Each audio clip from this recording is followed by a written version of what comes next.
Alors, bienvenue dans le royaume intérieur, je suis Julie Deka. Alors, tout à l'heure, comme j'ai dit, nous étudions le livre Ta foi et ta fortune, c'est le chapitre 1. Nous avons étudié quelques petits, lui expliquer quelques paragraphes. Et maintenant, on passe au paragraphe suivant. Et comme j'ai dit, si tu me regardes pour la première fois et que tu n'es pas abonné, abonne-toi dès maintenant. Et le faisant, n'oublie pas d'activer la cloche de notification pour être avisé lors de nos prochaines publications. Et comme on a vu, c'est Neville presque chaque jour. Je ne dirais pas tellement Neville, mais en d'autres termes, c'est le livre que nous sommes en train d'étudier. Et c'est petit à petit, et chaque jour, nous avons une pensée avec les explications qui nous amènent dans la journée matinale pour pouvoir spiritualiser, parce que le but ici, c'est de spiritualiser notre compréhension, notre conscience, en fait.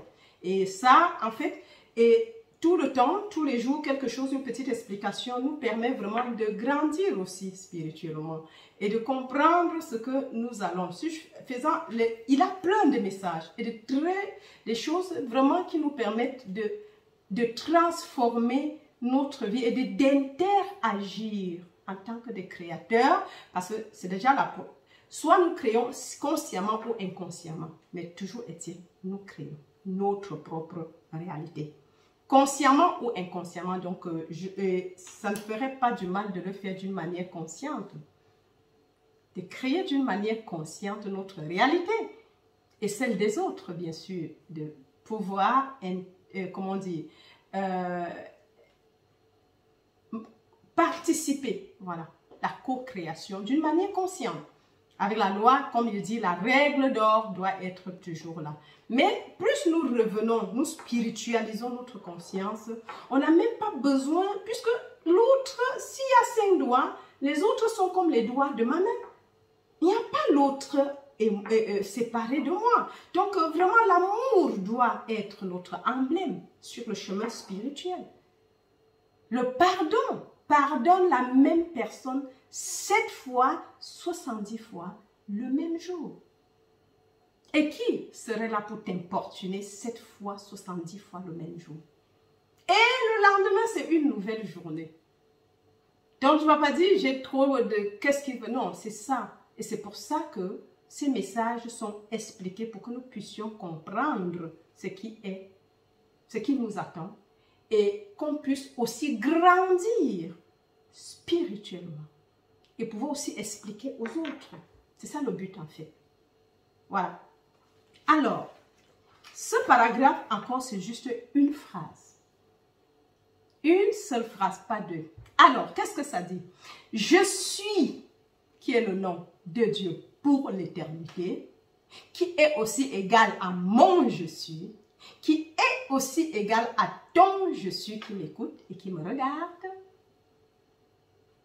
Et il est écrit ici, je suis l'éternel non-être.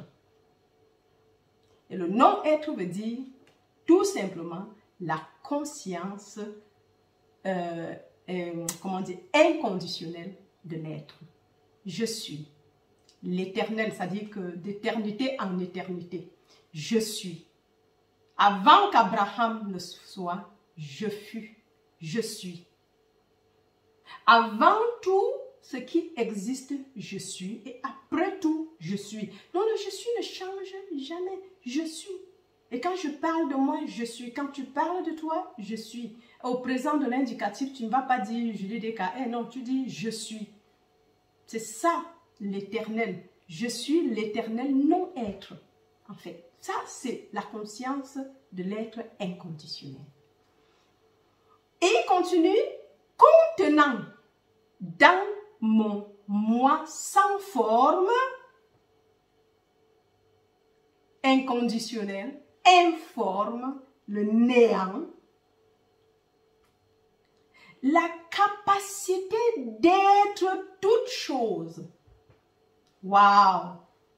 Waouh! Mais quand on dit je suis, on pense que le Dieu, puisque en fait les gens aiment mon Père et moi sommes un. Si le Père veut dire Dieu, et il n'arrive pas, avec la conscience inconditionnelle en tant qu'humain, de revenir accepter que dans cette unicité de un et de l'omniprésence de Dieu en tant que tout, je ne saurais être séparé de lui.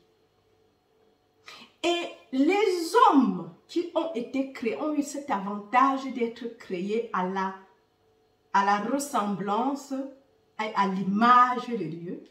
C'est le je suis que nous sommes. Je ne sais pas si les animaux parlent si s'identifient par rapport à je suis, mais Dieu est toute chose. Mais nous avons ce principe en nous.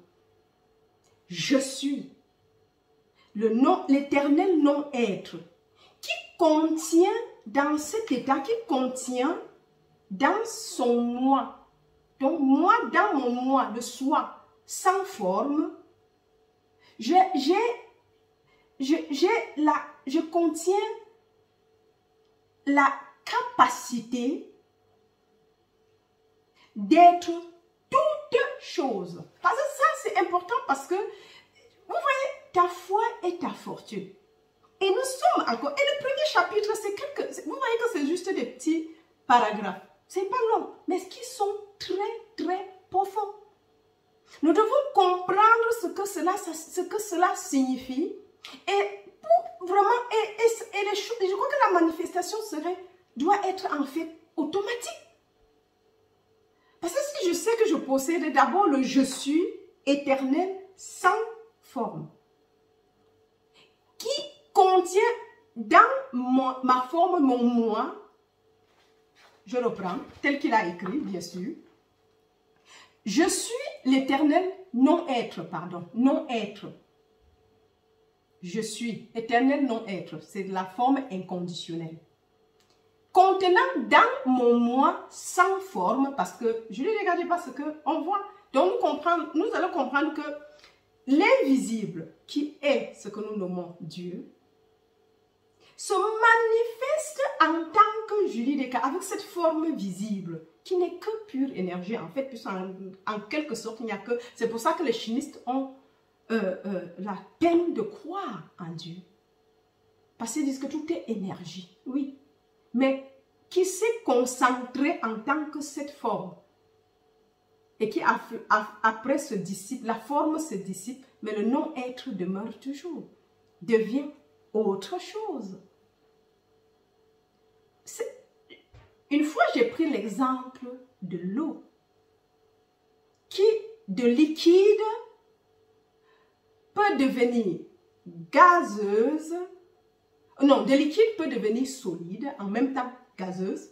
S'il fait très chaud, elle s'évapore. Et s'il fait trop froid, elle se condense en une pierre. Mais c'est la même eau. Et quand elle est pierre, quand c'est la glace, quand elle est dure, elle peut percer des choses. On peut l'utiliser pour beaucoup de choses. J'ai vu des statues dans le pôle Nord, que les gens font dans la glace. Mais c'est la même eau. Mais on ne peut pas me dire que l'état vapeur, qu'on ne voit même pas, n'est pas l'eau. Ou bien le solide serait autre chose. La glace, quand il fait très froid, n'est pas l'eau. C'est toujours la formule demeure pareille, mais les formes diffèrent. Il y a deux autres que nous voyons et une autre que nous ne voyons pas. Mais cependant, c'est toujours l'eau. Donc, quand on parle de l'éternel non-être qui contient dans son moi sans forme la capacité d'être toute chose. Son moi sans forme, donc l'invisible. Ça veut dire que Julie Descartes n'est qu'un bout que vous voyez. Mais toute la réalité est invisible. Ce n'est pas le monde que je vois. Non. Nous avons cette illusion. L'apparence, c'est déjà le manifester. Mais si nous voulons créer, c'est l'état non-être. Et nous avons en nous cette capacité d'être toute chose. Dans notre non-être.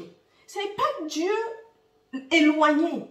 Mais c'est le Dieu qui est ma conscience individuelle. C'est le Dieu qui est mon être individuel et ton être individuel, bien sûr, qui est être individualisé. C'est le seul sans forme qui se manifeste en tant que tout ce que nous pouvons voir tout autour de nous, puisqu'il n'y a qu'une seule substance.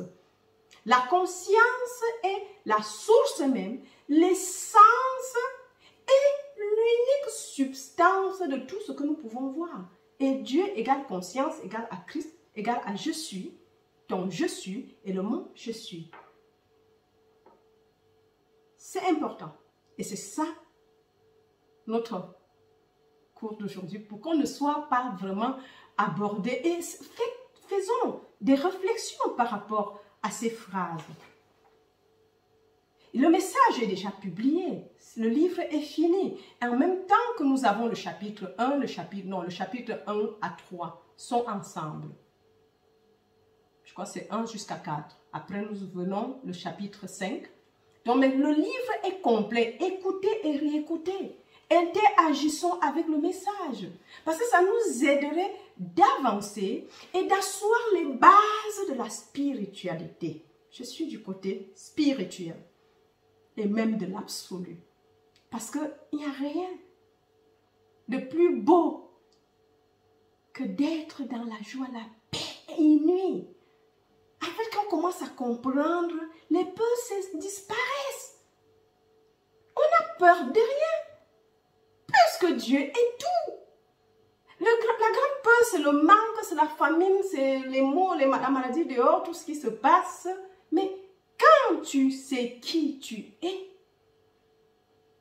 en Christ, bien sûr que la peur va disparaître. Et dans la position, c'est que tu contiens dans ton moi sans forme la capacité d'être toutes choses. Waouh! Quelle grâce de comprendre ce message! Et je vous remercie parce que ça me permet de mieux comprendre le livre, Ta foi et ta fortune. Vous voyez que ça a sa façon, sa raison d'être. C'est ta foi, c'est la mienne qui est ma fortune. Ce n'est pas ce que je vois dehors. Il faut comprendre qu'on comprenne le sans forme et le forme. Le non-être et l'être. Le non-être, c'est conditionné. Et non, l'être, c'est conditionné. Et le non-être, c'est la conscience inconditionnelle de l'être. C'est qui était au commencement et qui contient toutes choses et qui est toutes choses. C'est pour cela qu'elle maintient qu'elle a en elle, elle contient en elle la capacité d'être toutes choses. Parce qu'il n'y a qu'une seule substance, une seule vie, un seul soi supérieur, un seul mental divin, une seule présence, une seule cause, un seul pouvoir. Oui. Quand on comprend ça, ce n'est pas non, c'est ce je suis. Il est tout informe, mais seulement c'est trop facile. Il a caché ça en nous. Dieu s'est caché en nous. Maintenant, tu t'identifies en tant qu'homme ou en tant que je suis. Ça dépend de ce que tu veux être. Mais parce qu'on nous a conditionnés à vivre comme étant séparés, Dieu dans les cieux et nous ici, et puis dans le manque, et puis il faut acquérir l'air qui n'appartient à personne, qui est impersonnel. Il n'y a jamais eu de dispute pour ça. Les forêts, les places publiques, les jardins publics, ce n'est à personne et personne n'en discute. Et l'air est l'exemple typique. On respire partout, il y a des choses qu'on achète, mais l'air, on n'a jamais encore, même les routes, on peut mettre les péages sur des routes, mais l'air est quelque chose que personne ne s'en est approprié. Parce que même la forêt appartient à quelqu'un. Tu peux marcher, tu peux jouir de l'usufruit, juste marcher. Mais l'air, elle n'est pas encore conditionnée, ni personnalisée. L'air est impersonnel et représentez-vous que tout ce qui est, cette conscience, ce moi sans forme, avec cette capacité d'être tout, c'est en fait cela.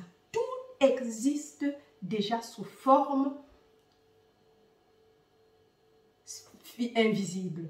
Et c'est ça la foi. La foi, c'est l'espérance de ce qu'on ne voit pas. C'est ça la foi. Et même en Dieu, il faut déjà croire qu'il existe. Puisque si tu ne crois pas qu'il existe, tu ne peux pas croire en lui. Tu peux avoir foi en Dieu. C'est le but, c'est pour ça que nous sommes ici. Et le Dieu là, c'est où? C'est celui qui est assis et que tu verras après la mort, ou c'est celui qui est ici et maintenant en tant que tout. C'est cet espace vide et rempli, c'est Dieu. Il est tout. Et tout ce que je peux toucher, la table, la lumière, la caméra qui filme, la scène. Oui, c'est important de le savoir. Alors, mes amis, je vais m'arrêter ici pour aujourd'hui. Je vous aime très, très, très fort. Et jusqu'à la prochaine. Le premier chapitre n'est pas encore terminé. Nous allons le terminer une autre fois. On a déjà quand même quelque chose pour les prochains jours. Allez, jusqu'à la prochaine. Abonnez-vous, interagissez avec le message. Comme signe d'encouragement, likez, likez, likez et plein de commentaires. Allez, bye bye!